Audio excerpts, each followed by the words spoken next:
अभी ये वाला क्वेश्चन है अपना next. MS power point presentation में सभी स्लाइड में से एक समान बैकग्राउंड छवि बनाने के लिए सबसे अच्छा तरीका क्या है। तो इसमें क्या पूछा गया है कि कोई भी जितनी भी स्लाइड है पावर पॉइंट में, अगर मान लो आपने एक प्रेजेंटेशन बनाया है और उस प्रेजेंटेशन में आपके 15 स्लाइड है, तो आप ये चाहते हो कि प्रत्येक स्लाइड के पीछे एक जैसी इमेज आनी चाहिए। जैसे ये चल रही है मेरी, ये जितनी भी स्लाइड है उन सभी स्लाइड के पीछे ये इमेज बैकग्राउंड में आ रही है। तो यही काम अगर अपन एमएस वर्ड में चाहते तो एमएस वर्ड में हम क्या करते हैं, इसके लिए हम वाटरमार्क सेट कर देते। वाटरमार्क में इमेज डाल देंगे तो हर पेज पर वो इमेज क्या होती जाएगी, ऑटोमेटिकली रिपीट होती जाएगी। बट वर्ड के अंदर ये सुविधा, पावर पॉइंट के अंदर ये सुविधा नहीं होती है वाटरमार्क की। पावर पॉइंट में आप वाटरमार्क नहीं डाल सकते हैं। फिर इसके लिए अपन क्या कर सकते हैं, तो इसके जो ऑप्शन दिए हैं उनको देखते हैं अपन। Why inserting an image on all slide, यानी कि अगर आपकी जितनी स्लाइड है हर स्लाइड पे आप मैनुअली एक एक इमेज डालते चले जाओ। एक तरीका तो ये है आपका। दूसरा, by defining a background image into the slide master, यानी आप स्लाइड मास्टर का उपयोग करो और स्लाइड मास्टर की सहायता से हर स्लाइड पर आप जो है इमेज बैकग्राउंड में डाल सकते हो। ये दूसरा तरीका है। तीसरा तरीका है आपका by inserting an image on the first slide, आप पहली स्लाइड पर इमेज को इंसर्ट कर दो। By copying an image to all slide, आप सभी स्लाइड पर जो है इमेज को कॉपी कर दो। तो इसका सही तरीका क्या होगा, सबसे अच्छा तरीका पूछा गया है, ठीक है। सेकंड वाला इसका आंसर होगा by defining a background image into the slide master, यानी कि आप स्लाइड मास्टर का उपयोग करके जो है स्लाइड को सेट कर सकते हैं और आप जो मास्टर स्लाइड बनाएंगे उसमें जो इमेज देंगे वही इमेज सभी स्लाइड पर ऑटोमेटिकली आती चली जाएगी, ठीक है। हालांकि ये सभी तरीकों से आप जो है इमेज जोड़ सकते हो। ये जितने भी तरीके दिए हुए हैं इन सभी से स्लाइड के बैकग्राउंड में इमेज आ सकती है।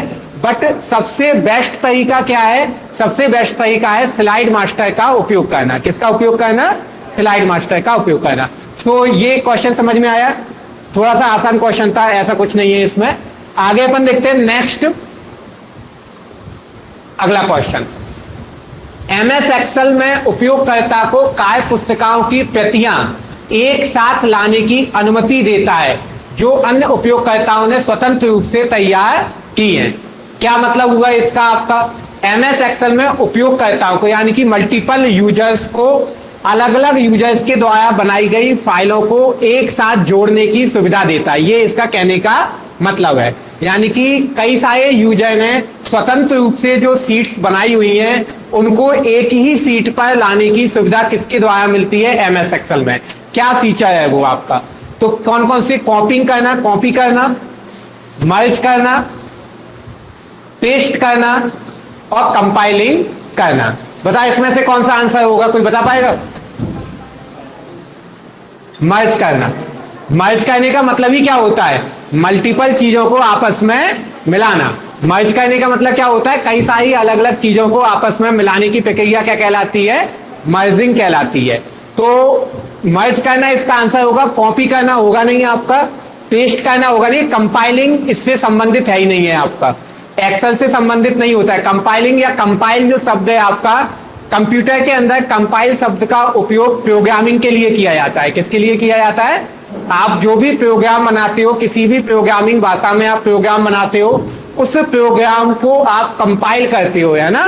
तो वो कंपाइल उसके लिए होता है, एक्सेल में नहीं होता है। तो इसका आंसर सही क्या बनेगा, मर्ज करना, ठीक है। आया समझ में, अलग अलग फाइलों को आपस में मर्ज करके आप एक फाइल में प्रस्तुत कर सकते हैं। क्वेश्चन को समझना होता है, क्वेश्चन क्या है, काफी टिपिकल, काफी बड़ा सा पूछा गया होता है।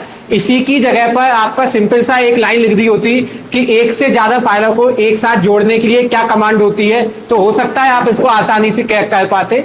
बट उन्होंने इतना घुमा करके पूछा है, आपको बस ये देखना है कि उसमें क्या लिखा हुआ है कि अलग अलग कार्य पुस्तिकाओं को एक साथ लाने की क्या प्रक्रिया होती है। तो वो क्या प्रक्रिया होती है आपकी, मर्जिंग। मर्ज कमांड जो है आपकी हमने वर्ड में भी पढ़ी है, एक्सेल में भी होती है, ठीक है। टेबल के सेल को मर्ज किया जाता है, दो सेल को मिलाकर के क्या बना दिया जाता है, एक सेल बना दिया जाता है। तो जब हम एक से ज्यादा चीजों को आपस में जोड़ करके मर्ज करते हैं तो वो क्या कहलाती है? मर्जिंग कहलाती है। आवाज सही से सुनाई दे रही है मेरे पीछे, है ना? दिखाई दे रहा है सही से? आगे नेक्स्ट देखते हैं। तो मर्जिंग इसका आंसर होगा। नेक्स्ट है आपका question, what is the key combination to reduce the size of a selection in MS Word? ठीक है, एमएस वर्ड में जो चीजें हमने सिलेक्ट की हुई हैं उसके साइज को कम करने के लिए क्या की कॉम्बिनेशन होता है? ठीक है, shift F6, shift F1, shift F9 और शिफ्ट F8। ठीक है, अब जिसने भी मेरी क्लास ली हुई है एमएस ऑफिस की, एमएस वर्ड की, वहां पर मैंने फंक्शन कीज के फंक्शंस लिखवाए हुए हैं F1 से लेकर के F9 F12 तक के। उसमें मैंने F8 बताया है। F8 का काम ही सिलेक्शन करना होता है। F8 का काम क्या होता है? सिलेक्ट करना। शिफ्ट F8 से आप रिड्यूस कर सकते हो। क्या कर सकते हो? कम कर सकते हो। रिड्यूस करने का मतलब क्या होता है? कम करना।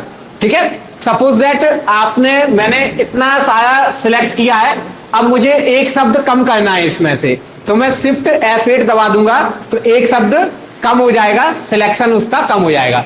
तो सिलेक्शन में सिलेक्शन को रिड्यूस करने के लिए कौन सी शॉर्टकट की होती है? शिफ्ट F8 होती है। आप लोग अपने जो भी मैंने पढ़ाया है आपको एमएस ऑफिस में, वहां पर मैंने सारे फंक्शन कीज के काम बताए हैं F1 से लेकर के F12 तक। वहां पर F8 का आप काम देखोगे तो F8 का काम यही है, सिलेक्शन करना, सिलेक्शन को रिड्यूस करना, सिलेक्शन को बढ़ाना। ये काम किसके होते हैं? सिलेक्शन से संबंधित जितने भी काम है वो सब किसके होते हैं? F8 के होते हैं। आप एक बार इसको रिवाइज कर लेना, क्योंकि इस टॉपिक में से दो क्वेश्चन आए इस पेपर में। आपका एक तो F8 का आया है और एक F10 का आया है। दो क्वेश्चन इसमें अभी अपने को आगे F10 का पढ़ने को मिलेगा। ठीक है, next question, in which of the following is the margin options available while printing a document? किसी भी डॉक्यूमेंट को प्रिंट करते समय मार्जिन ऑप्शन किस कमांड के अंदर मिलता है? ये क्वेश्चन है आपका। ठीक है, ऑप्शन में बताया हूं, आप क्वेश्चन देखना बताना। Print preview, print layout, page setup और पेज प्रिंट सेटिंग किसके अंदर मिलता है? मार्जिन ऑप्शन किसके अंदर मिलेगा अपने को? है पेज सेटअप के अंदर मिलता है। किसके अंदर मिलता है? पेज सेटअप के अंदर। आप जैसे ही प्रिंट बॉक्स ओपन करेंगे तो आपको वहां पर पेज सेटअप कमांड दिखाई देगी। उस पेज सेटअप के अंदर आपको जो है मार्जिन कमांड मिलती है। मार्जिन कमांड से हम क्या कर सकते हैं? बताओ, मार्जिन कमांड से क्या कर सकते हैं? पेज के मार्जिन को कम या ज्यादा कर सकते हैं। ठीक है, मार्जिन बाय डिफॉल्ट कौन सा होता है? एमएस वर्ड की बात चल रही है। एमएस वर्ड में डिफॉल्ट मार्जिन कौन सा होता है? बताओ। नॉर्मल होता है। कौन सा होता है? नॉर्मल। ठीक है, कितने होते हैं total? 6। Normal, narrow, wide, moderate और एक मिरर्ड और एक ऑफिस 2003 डिफॉल्ट। ये आपके 6 मार्जिन होते हैं।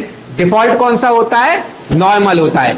कई बार एग्जाम्स में जो क्वेश्चन आए हैं उनमें मार्जिन की स्केलिंग पूछी गई है ना? एमएस वर्ड में मार्जिन जो है आपका टॉप, बॉटम, लेफ्ट, राइट 4 होते हैं आपके। जितने भी मैंने 6 बताए हैं उनमें 6 में 4 स्केलिंग होती है, लेफ्ट, राइट, टॉप, बॉटम। तो अगर मैं नॉर्मल की बात करूं तो चारों की नॉर्मल मार्जिन कितना होता है? 1-1 इंच का होता है। नॉर्मल मार्जिन चारों तरफ कितने का होता है आपका? 1-1 इंच का। जबकि नैरो का कितना होता है? 0.5 जस्ट हाफ होता है। किसका? नॉर्मल का। ऐसे ही आपको 6 मार्जिन की स्केलिंग याद करनी होगी। ठीक है, दूसरी चीज और महत्वपूर्ण चीज, एक्सेल में margin top, bottom, left, right तो होते ही हैं। इसके अलावा हेडर और फुटर भी मिलता है आपको। कौन सा मिलता है? हेडर और फुटर मार्जिन भी एक्सेल के अंदर होते हैं आपके, और उनकी भी स्केलिंग आपको याद करनी होगी। सो मार्जिन कमांड आपको कहां मिलती है? मार्जिन कमांड हमें पेज सेटअप के अंदर मिलती है। ठीक है, डॉक्यूमेंट को प्रिंट करते समय पेज सेटअप के अंदर आपको मार्जिन कमांड प्राप्त होगी। अगर आप जो है एक पेज लेआउट करके जो टैब होता है उसमें भी पेज सेटअप ग्रुप होता है, वहां पर भी आपको मार्जिन कमांड मिलती है। दोनों जगह से आप यूज कर सकते हो। तो आंसर क्या होगा इसका, पेज सेटअप होगा।